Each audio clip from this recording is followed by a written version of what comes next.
don't make kids sit for circle time anymore. And I mean that in two different senses. Literally, I don't force them to sit down. If they want to stand up and listen to our songs or our story, go for it. If they want to lay on the floor, go for it. If they need to sit there with a fidget, awesome.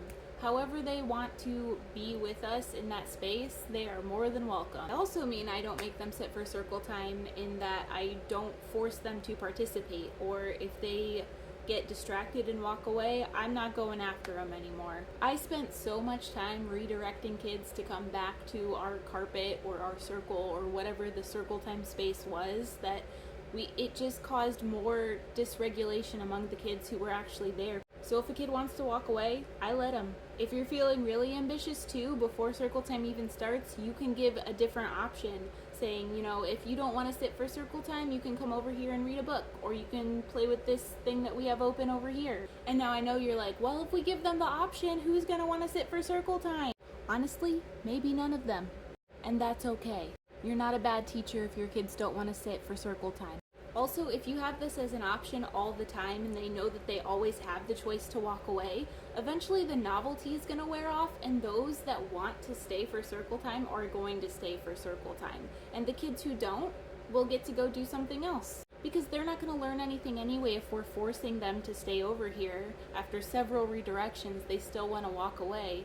What are they gaining from the experience by having you bring them back over to the rug? Not much, if anything, right?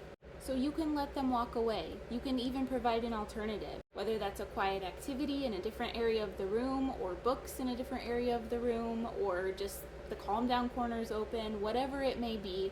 Having an alternative for kids who don't want to participate in circle time is not a bad thing at all. And if you put your attention and focus on the kids that are with you and are engaged, it's going to be a better experience for everyone. Because if you're constantly redirecting one or two kids, you're taking your focus away from kids who are engaged with what you're doing on the circle time rug. And eventually they're going to lose interest too, because they realize that you're not actively engaged with them anymore. You're focused on those kids over there. I want to be clear here though, I'm not saying you should ignore unsafe behaviors that might be going on. If a child is being unsafe to themselves or another child or the classroom materials, absolutely have a co-teacher go over and redirect them in a helpful way. But if you are the one leading circle time, you want to make sure that you have your full focus and attention on the kids that are engaged there with you.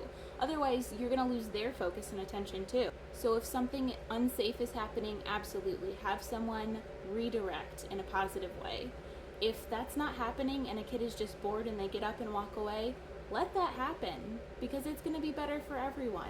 No one learns anything who doesn't want to learn something. And if you always have an alternative to circle time and kids know that they can walk away if they want to or need to, you might end up with more participation overall.